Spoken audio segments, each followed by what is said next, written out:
레위기 16장은 레위기 중에 저는 이렇게 생각합니다. 가장 중심에 있는 말씀이다라고 보시면 되겠습니다. 레위기 말씀은 지금까지의 5대 제사를 모두 종합하는 이야기 정도로 생각하시면 되겠고, 그리고 레위기 16장이 바로 대속죄일로서 1년에 한 번 지키는 아주 중요한 날이기도 합니다. 따라서 이 16장의 말씀의 이 규칙들은 매우 중요한 규칙을 우리에게 말씀하고 계시고, 또 유대인들에게도 매우 중요한 말씀으로 기록되어졌습니다. 우리가 지금까지의 말씀을 돌아보면 1장부터 6장까지의 말씀을 통해서 하나님께서 번제, 소제, 화목제, 속죄제, 속건제의 말씀을 통해서 예배자의 자세, 그리고 그 예배자의 자세는 가장 중요한 건 정결함을 만들어내는 것이고, 그 정결함이 목표가 아니라 우리의 목표는 거룩함에 이르게 되는 것이다 라는 말씀을 배웠습니다. 그리고 이 제사들의 원칙의 가장 중요한 목적지에는 분명 하나님과 가까워짐에 있다라고 배웠습니다. 그래서 예배는 하나님과의 가까워지는 시간이 가장 중요하다라고 말씀을 배웠습니다. 그리고 나서 드디어 성전을 봉헌하고 그리고 제사장 위임식을 하게 됩니다. 그리고 나서 10장의 말씀에 우리가 아론의 두 아들들의 죽임을 당했었던 이유들을 살펴보았고, 율법을 문자적으로만 지킬 것이 아니라는 것을 또 우리에게 위로하시는 말씀으로 10장 말씀을 우리가 함께 배웠습니다.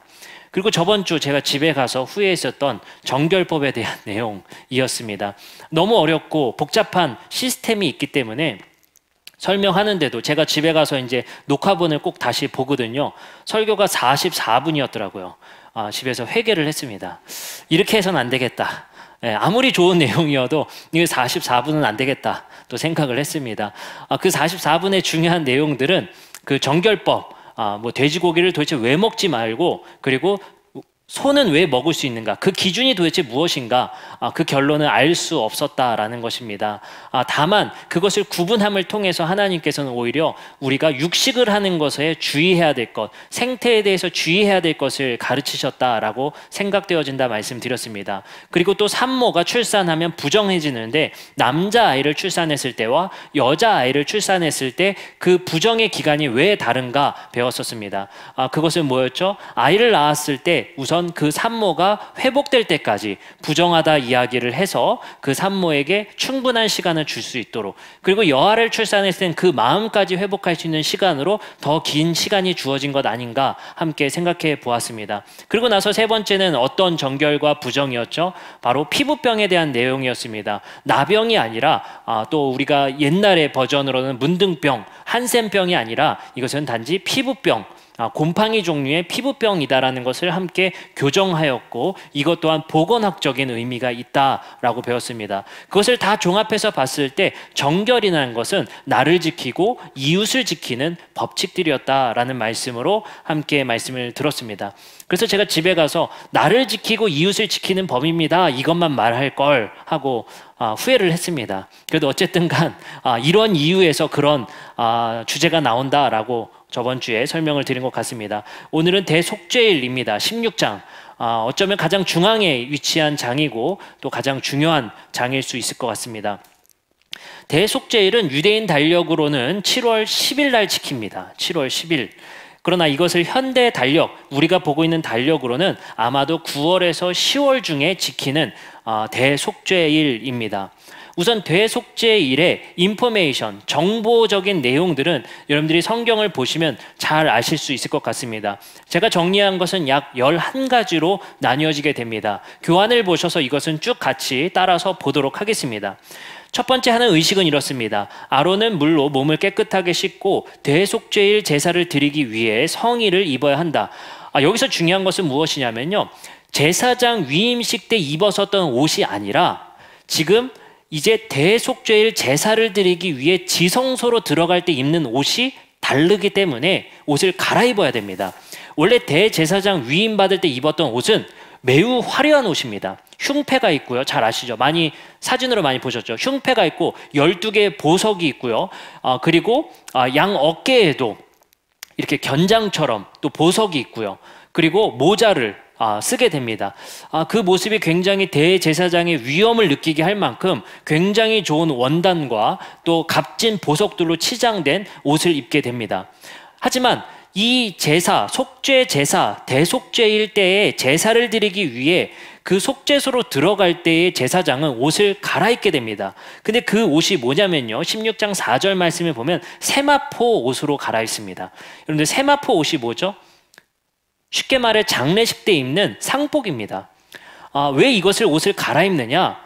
사실 이렇게 우리가 의미를 생각해 볼 수 있습니다. 옷을 갈아입는 이유는 평상시에 이스라엘 백성들 앞에 섰을 때와 이번엔 뭐죠? 하나님 앞에 섰을 때가 다르기 때문에 그래요.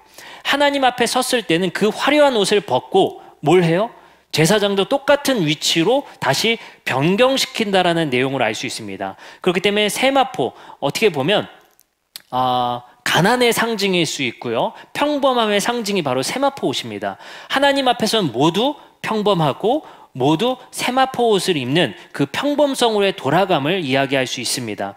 두 번째는 이런 의식이 치러집니다. 아론 자신의 속죄를 위한 1년 된 숫송아지, 백성들의 속죄를 위한 2마리 염소, 그리고 아론 자신을 위한 번제용 제물인 순양 1마리와 백성들을 위한 번제용 순양 1마리를 마련합니다. 세 번째는요, 숫송아지 피를 가지고 지성소에 들어가기 전에 분향단에서 향을 태워 이렇게 향 구름을 만들게 됩니다. 그리고 송아지 피 일부를 속죄소에 들어가서 7번을 뿌리게 됩니다. 그리고 2 염소 제물 중 1마리는 광야로 추방하고 1마리는 제물로 드리게 됩니다. 그리고 제물로 드려진 그 피를 속죄소에 뿌리게 되고요, 남은 염소 1마리는 안수함을 통해 우리의 죄를 그 염소에 씌우고 광야로 추방시킵니다. 그리고 나서 이 제사가 끝나면 아론은 세마포 옷을 벗고 몸을 한번 씻고 다시 평상시의 제사장 제복으로 갈아입습니다. 그리고 아론은 그의 가족을 위한 순양의 번제와 백성들을 위한 다른 순양의 번제를 한번 더 드립니다. 그리고 죄를 뒤집어 쓴 동물을 다루는 과정에서 또 혹시 부정된 사람이 있으면 몸을 씻고 다시 돌아와야 합니다. 그리고 마지막은 대속죄일 제사가 드려지는 동안 백성들은 노동을 하지 않는 규칙을 주게 됩니다. 자, 무슨 말인지 잘 모르겠죠? 이런 규칙에 따라 대속죄일이 드려진다는 사실만 아시면 되겠습니다. 그러면 이 대속죄일의 의의가 뭐냐? 목적이 뭐냐는 겁니다. 30절과 31절의 말씀에 이렇게 말씀하십니다. 이날에 너희를 위하여 속죄하여 너희를 정결하게 하리니 너희의 모든 죄에서 너희가 여호와 앞에 정결하리라. 이는 너희에게 안식일 중에 안식일인즉 너희는 스스로 괴롭게 할지니 영원히 지킬 규례라. 이것이 대속죄일의 핵심이고 목적이고 주제입니다. 다시 한번 말씀드리면 이겁니다. 이날 대속죄일에는 너희를 위해서 첫 번째 속죄하는 날이다. 그리고 두 번째, 그것이 곧 정결로 이어지는 날이다라고 말을 합니다. 그래서 우리의 모든 죄에서 너희가 여호와 앞에서 정결해지는 날입니다.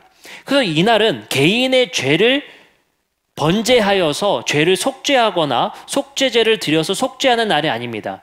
온 이스라엘의 죄를 함께 사하고 함께 리셋하는 날입니다. 그렇기 때문에 새로운 출발을 알리는 날이고 부지 중에 지은 죄를 모두 함께 씻어내는 날이다라는 걸 알 수 있습니다. 그러면 제단의 피는 왜 뿌릴까요?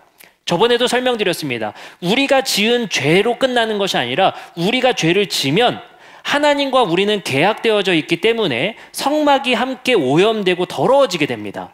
그렇기 때문에 우리만 용서되면 되는 것이 아니라 함께 오염된 성소도 함께 깨끗하게 씻는 과정으로서 피뿌림을 하게 되는 의미로서 있습니다.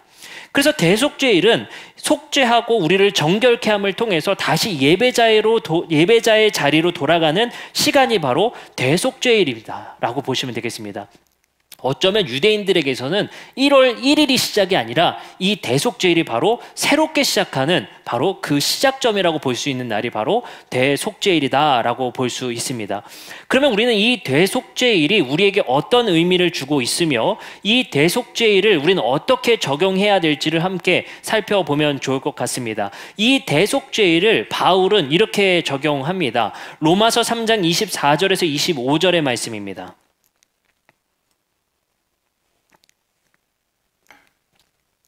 이 복잡한 시스템은 잊어버리세요. 이 복잡한 시스템 외워서 뭐 퀴즈 풀고 우리가 시험 볼 거 아니니까 이거에 집착하지 마시고, 그래서 가끔 이런 거에 집착하시는 분들이 피 몇 번 뿌렸게요 이런 걸로 막 서로 질문하시고 이걸로 막 희열을 느끼고 하는데 큰 의미가 없습니다. 이거 많이 한다고 박사 아니고요. 어떤 목적, 왜 주셨는가? 이거에 집중하시면 되겠다 생각하시면 되겠습니다. 로마서 3장 24절부터 25절 말씀에 바울은 이 대속죄 일을 배경으로 이렇게 말씀하십니다. 그리스도 예수 안에 있는 속량으로 말미암아 하나님의 은혜로 값없이 의롭다 하심을 얻은 자 되었습니다. 이 예수를 하나님이 그의 피로써 믿음으로 말미암는 화목제물로 세우셨으니 이는 하나님께서 길이 참으시는 중에 전에 지은 죄를 간과하심으로 자기의 의로움을 나타내려 하셨다라고 말합니다. 근데 여기서 제가 예전에 한번 설명한 적이 있습니다. 여기서 25절에 믿음으로 말미암는 화목제물로 예수님을 세우셨다라고 바울은 말을 하고 있어요. 근데 제가 그때도 얘기했죠. 이 화목제물이라고 번역된 이 화목제물은 대표적인 오역 중에 하나입니다. 이 화목제물은 헬라어로 힐라스테리온이라고 합니다. 이 힐라스테리온은 항상 뭐를 의미하냐면요. 속죄소를 의미합니다. 속죄소는 뭐냐? 법궤 있죠, 법궤. 예, 법궤. 그 법궤의 뚜껑이 속죄소예요. 그 속죄소에는 뭐가 있죠? 뭐 어떤 장식이 있죠? 천사 날개와 같은 구룹의 장식이 있고 양쪽에는 사람들이 짐을 메고 가듯이 멜 수 있는 4개의 막대기로 구성되어져 있습니다. 그래서 이게 마치 뭐와 닮아 있다고 그랬어요? 가마와 비슷하다고 말씀을 드렸어요. 그래서 이것은 애굽의 가마의 형태, 파라오가 탔었던 가마의 형태와 매우 유사하다고 말씀드렸습니다. 그래서 법궤는 보이지 않는 하나님이 그 그룹 위에, 천사 날개, 그룹 위에 임재하셔서 하나님의 영이 그곳에 임재하는 자리가 보좌가 바로 이 속죄소입니다. 그 속죄소가 이렇게 표현하시면 더 편할 것 같아요. 하나님이 좌정하시는 의자다. 아시겠죠? 그렇게 보시면 됩니다. 그 위에 하나님이 임재하시는 자리예요. 아시겠죠? 그래서 하나님이 임재하는 자리가 바로 속죄소, 바로 법궤의 뚜껑, 그것이 바로 속죄소답니다. 그래서 힐라스테리온이라고 말한 이 헬라어는 화목제물이 아니라 법궤의 뚜껑을 의미합니다. 그럼 이렇게 우리가 표현할 수 있어요. 이 예수를 하나님이 그의 피로써 믿음으로 말미암는 속죄소로 세우셨으니 이는 하나님께서 길이 참으시는 중에 지은 죄를 간과하심으로 자기의 의로우심을 나타내려 하심이라 라고 볼 수 있어요. 그럼 이게 왜 속죄소로 다시 번역되어야 되느냐? 레위기 오늘 읽었던 16장 14절부터 15절에 이런 말씀이 있습니다. 그는 또 숫송아지 피를 가져다가 손가락으로 속죄소의 동쪽에 뿌리고 또 손가락으로 그 피를 속죄소 앞에 7번 뿌리고 또 백성을 위한 속죄제 염소를 잡아 그 피를 가지고 휘장 안에 들어가서 그 숫송아지 피로 행함같이 그 피로 속죄소 위와 속죄소 앞에 뿌려라. 그러니까 피를 뿌리는 자리가 어디예요? 속죄소 주변과 속죄소에 뿌리는 거예요. 아시겠죠? 그러면 로마서 3장 24절부터 25절의 화목제물이 아니라 속죄소라면 예수의 피가 어디에 뿌려졌다는 거예요? 속죄소에 뿌려졌다는 거예요. 아시겠죠? 그러면 속죄소에 뿌려진다는 의미가 뭐겠습니까? 우리의 죄를 속죄하는 의미도 있겠지만 중요한 것은 아론이 하나님과 만나기 위해 그곳에 피를 뿌리는 거예요. 그게 중요합니다. 근데 여기서 한 가지 우리가 생각해야 될 포인트가 있는데요. 이겁니다. 그 안에 진입하기 전에 하는 시스템이 있어요. 뭐냐면 향을 피워야 됩니다. 향을 피워야 돼요.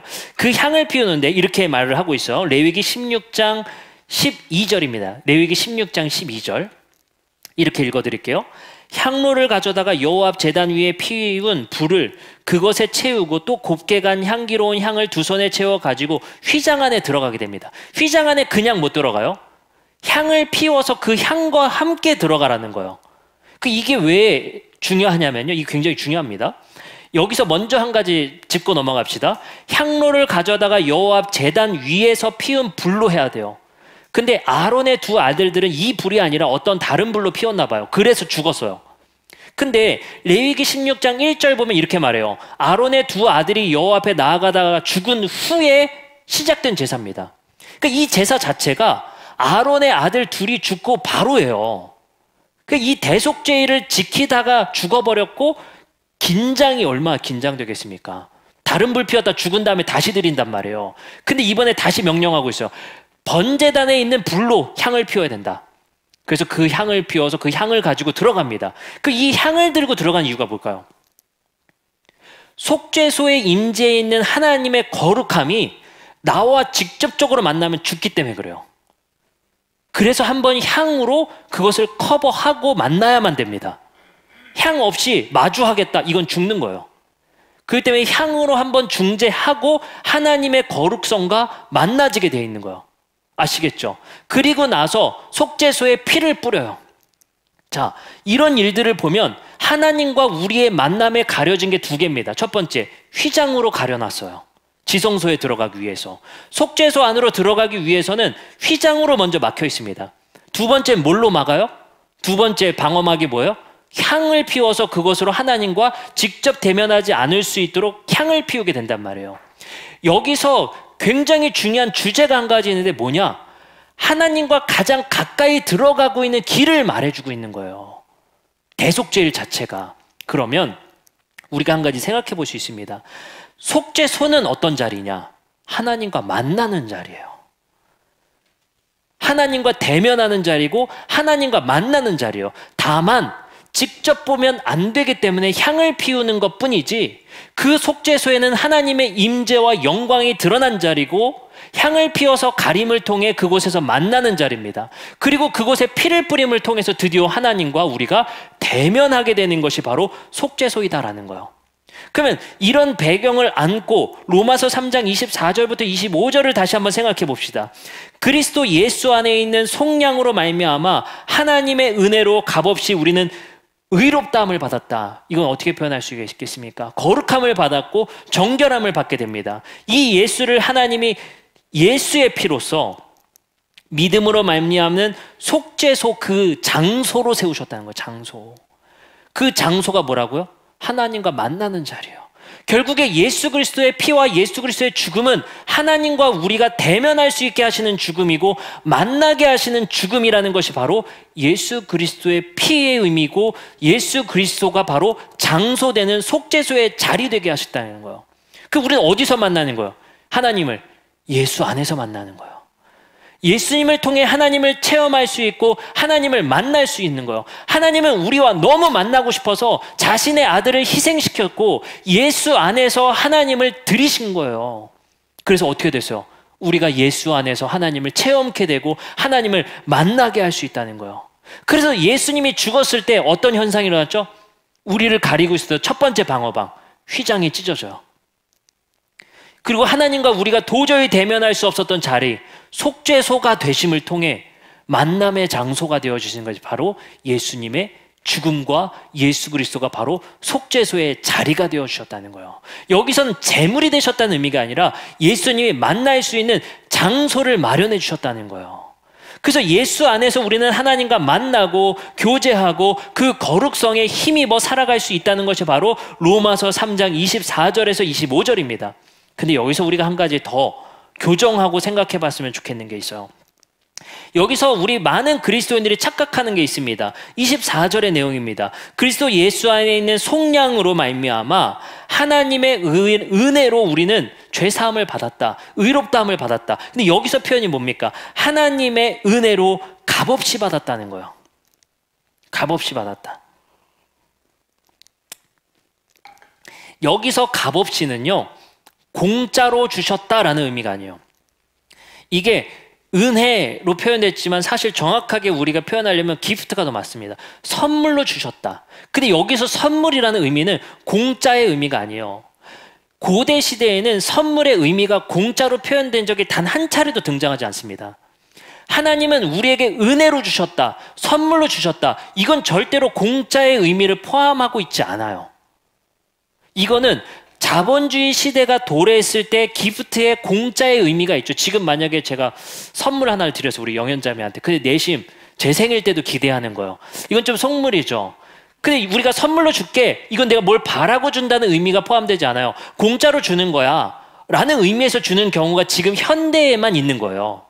고대에는 선물이라는 의미 자체가 값없이 준다라는 은혜의 선물이라는 것 자체가 공짜를 의미하지 않습니다. 그래서 이 본문에서의 은혜로 값없이 주셨다는 의미는 뭐냐? 바로 자격 없는 자에게 주셨다는 의미예요.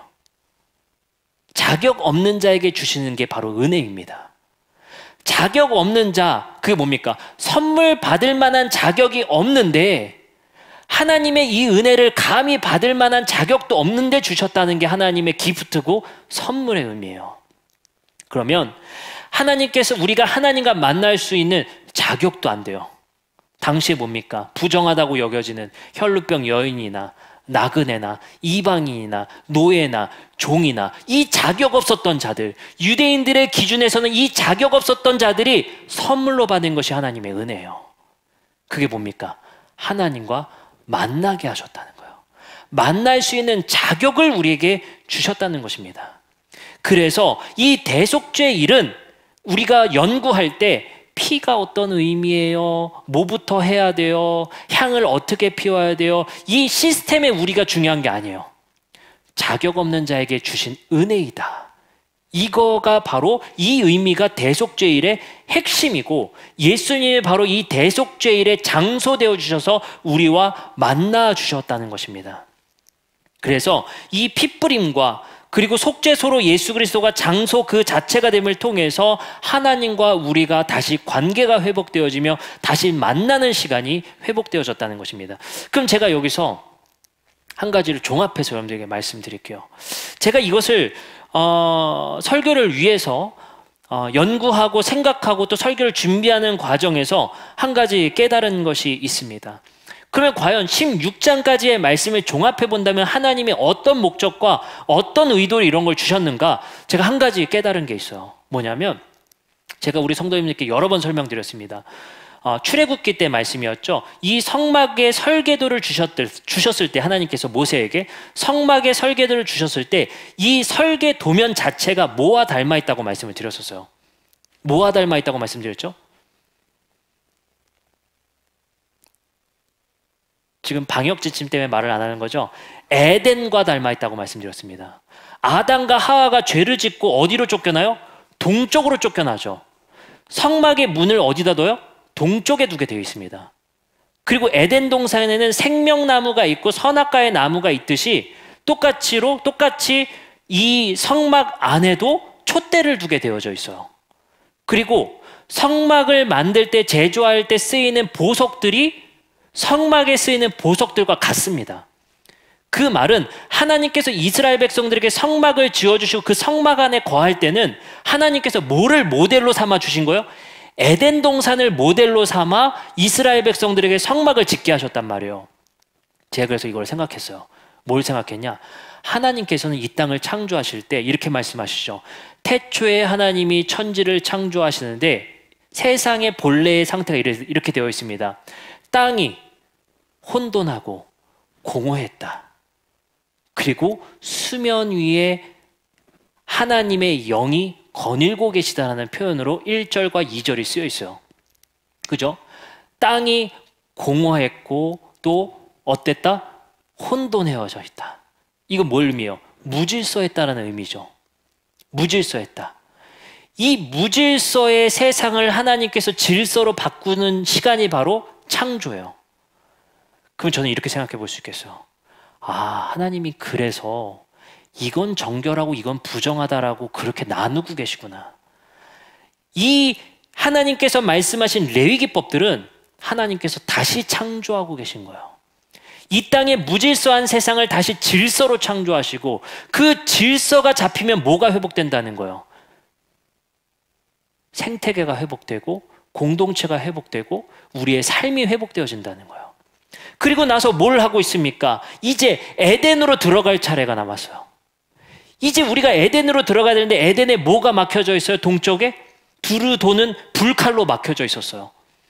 근데 하나님께서는 그 막혀져 있는 입구를 여신 사건이 바로 예수 그리스도의 죽음이고 예수 그리스도라는 곳에서 우리가 하나님과 드디어 대면할 수 있는 길을 여신 사건이다라고 볼 수 있습니다. 그러면 우리가 이 말씀을 종합해서 레위기의 말씀들은 하나님께서 작은 창조의 세상을 만들고 계시구나. 작은 새로운 창조의 세상을 이 땅에 다시 세우고 계시구나를 느낄 수 있는 거예요. 그리고 그 목적지는 뭡니까? 하나님은 우리랑 만나고 싶어 하시는구나. 우리랑 만나고 다시 아담과 하와가 하나님과 동산에서 거닐고 계시며 교제하고 싶은 그 하나님. 여전히 그러고 계시구나. 여전히 그것을 우리에게 말씀하고 계시고 예수 안에서 하나님과 다시 교제하는 날을 위해서 하나님은 행동하고 계시고 우리에게 말씀하고 계시구나. 그러기 위해서 하나님은 우리에게 뭘 말씀하시는 거예요? 정결한 것과 부정한 것들을 우리가 분별함을 통해 이 땅에 다시 창조의 질서로 세워나가라는 거예요. 그래서 우리 교회의 사명은 세상의 무질서와 싸우는 겁니다. 세상에 질서 잡히지 않은 이 무질서와 싸우는 것이고, 무질서 속에서 파생되는 죄들, 뭡니까? 폭력, 혐오, 차별, 이런 것들과 싸우는 것이 바로 우리가 죄와 싸운다는 거예요. 죄들은 뭡니까? 죄는 뭐예요? 죄. 하나님과의 관계의 파괴를 통해 이 땅에 일어나는 현상들, 무질서들을 의미해요. 그 무질서의 세상과 시스템 속에서 우리는 뭐가 일어납니까? 바로 죄들이 일어나는 거예요. 그래서 우리는 이 죄들과 싸움을 통해서 궁극적으로는 뭐를 바로잡아 놔야 돼요? 새로운 질서를 만들어내는 거예요. 그래서 우리를 새로운 피조물로 다시 회복시킨 겁니다. 그래서 우리는 옛 시대를 살아가는 것이 아니라 새 시대의 새로운 질서를 만들어가는 자들이고, 가정의 새로운 질서가 형성되어지고 하나님께서 원하시는 질서가 형성된다는 것입니다. 그리고 나서 저는 우리 이 말씀을 통해서 한번 생각해 봤으면 좋겠어요. 대속죄일의 마무리에 하나님께서 이렇게 말씀하십니다. 30절과 31절이요. 이날에 너희를 위하여 속죄하여 너희를 정결케 하리니 너희의 모든 죄에서 너희가 여호와 앞에서 정결하리라. 이는 너희에게 안식일 중에 안식일이 되어라라고 말씀하고 계세요. 이 날의 의미는 안식일 중에 안식일이라 이렇게 말씀하세요. 뭐 하라는 거예요? 안식일이 뭡니까? 하나님이 모든 질서를 잡으시고 그 질서가 온전해서 쉬신 날이에요. 이 대속죄일의 질서 자체가, 이 시스템, 제2 시스템 자체가 목적을 향하고 있는 것은 새로운 질서 만들어내는 교회되라는 거예요. 새로운 질서 형성해내는, 대안을 창출해낼 수 있는 교회 되고 삶 되라는 거예요. 근데 여기서 안식일 중에 안식일 되라는데 본문 말씀에 이렇게 쓰여 있습니다. 이 안식일을 이렇게 말씀하세요. 29절 제가 한번 읽어드릴게요. 29절.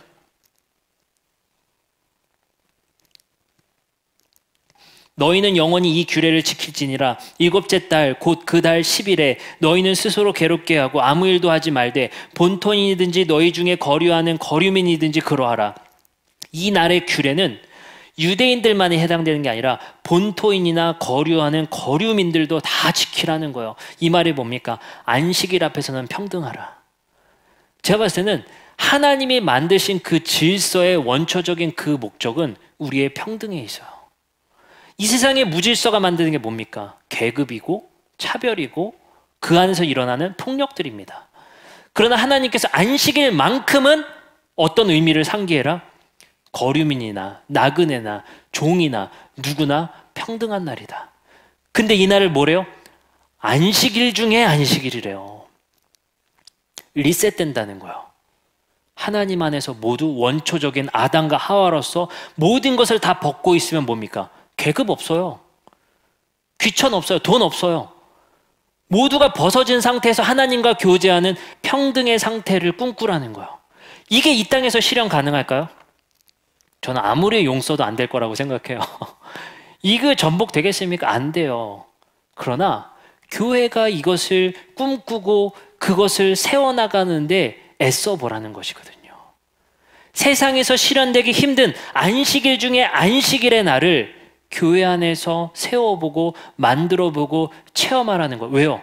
우리는 향을 피우지 않고 하나님을 대면할 수 있는 자들이니까. 우리 이 땅에서 예수 안에서 하나님과 직접적으로 대면하고 하나님을 아버지라 부르고 하나님께 직접적으로 기도할 수 있는 사람들이에요. 왜요? 우리를 제사장 삼으셨고 향 없이 하나님을 만날 수 있기 때문에. 그렇기 때문에 이 교회 안에서만큼은 우리는 평등해야 되고 안식일 중에 안식일이 바로 오늘일 수 있겠고 바로 우리의 모임이 될 수 있겠다는 거예요. 그렇기 때문에 교회는 달라도 달라야 된다. 그리고 우리가 또 한 가지 잊지 말아야 될 것은 우리가 교회라는 사실을 잊지 않으셨으면 좋겠어요. 언제나 어디서나 교회여야 한다. 그것이 무엇입니까? 향 피우지 않고도 휘장 없이도 만날 수 있는 하나님. 그것이 우리가 세속사회 안에서도 만날 수 있는 하나님이라는 조건을 주신 우리 기독교의 중요한 말씀이 될 수 있을 것 같습니다. 이제 오늘 우리는 이 대속죄의 말씀을 통해서 예수 안에서 자격 없는 우리에게 하나님과 만날 수 있는 권리를 주셨고 자격을 주셨다는 사실에 탐복하고 압도되어졌으면 좋겠습니다. 그리고 이제 우리는 이날을 하나님과 만나는 이 시간을 통해 항상 깨우치고 항상 의미를 생각했으면 좋겠는 것은 우리의 모임은 안식일 중에 안식일이 되어야 합니다. 그래서 하나님 안에서 온전한 질서를 체험할 수 있었던 그 에덴의 날을 꿈꾸며 이 교회 안에서만큼은 아담과 하와 같이 겉으로 우리에게 무언가를 숨기는 모습이 아니라 다 벗어던지고 이곳에서는 하나님 안에서 누룩과 꿀을 첨가하지 않는 있는 모습 그대로 만날 수 있는 장소, 시간 되었으면 좋겠습니다. 어떤 가식도 없이 외식도 없이 하나님 안에서 솔직하게 만나는 그 시간, 그리고 우리가 이 자리에서만큼은 자격 없이 주어진 이 은혜를 만끽하며 하나님과 교제하는 시간, 그리고 이 날을 통해서 우리가 세상의 평등과 세상의 질서를 위해 우리가 끝까지 인내하고 살아갈 수 있는 마음, 이 마음과 이 뜻을 하나님께서 주실 것을 기대하며 오늘 말씀을 마치도록 하겠습니다. 기도하시겠습니다.